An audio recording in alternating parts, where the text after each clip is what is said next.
Assalamualaikum warahmatullahi wabarakatuh. Perkenalkan nama saya Rina Ismatul Uluwiyah dari kelas MJ104. Di sini saya akan mempresentasikan untuk ujian tengah semester ekonomi mikro dengan dosen pengampu Bapak Joko Suharyanto SEMM CPOD. Di sini saya akan mereview atau memberikan ulasan tentang kebijakan mikro yang pernah dikeluarkan atau ditetapkan pada era Bapak Susilo Bambang Yudhoyono. Salah satu kebijakan mikro yang ditetapkan pada era Presiden Susilo Bambang Yudhoyono adalah kredit usaha rakyat atau KUR yang ditetapkan pada tahun 2007.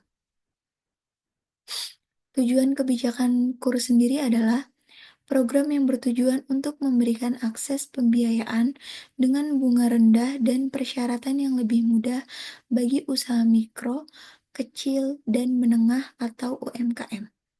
Program ini dikeluarkan untuk membantu UMKM dalam memperoleh modal usaha, mengembangkan bisnis, dan meningkatkan daya saing mereka. Mekanisme KUR yang pertama, pemberi pinjaman. Bank pemerintah seperti Bank BRI, Bank Mandiri, Bank BNI, dan Bank BTN. Yang kedua, skema kredit.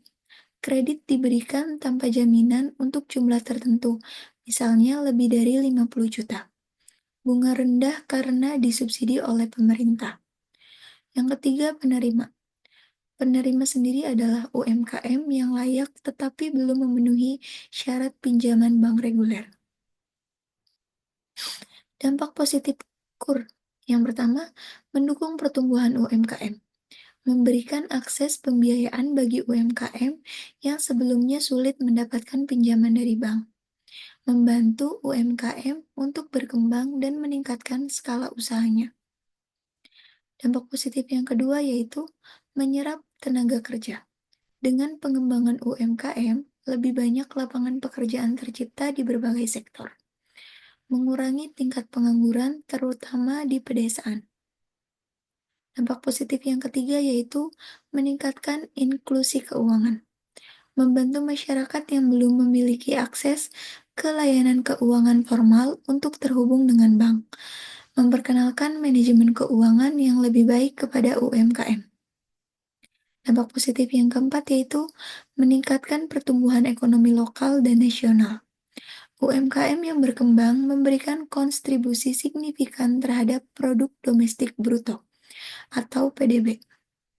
Meningkatkan kesejahteraan masyarakat melalui perputaran ekonomi lokal. Dampak positif yang kelima yaitu mengurangi ketergantungan pada rentenir. UMKM mendapatkan sumber pembiayaan resmi dengan bunga rendah sehingga tidak terjerat bunga tinggi dari rentenir atau pinjaman informal. Selain dampak positif, ada pula dampak negatif KUR. Yang pertama, resiko kredit macet.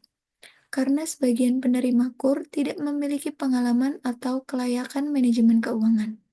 Resikonya yaitu gagal bayar cukup tinggi.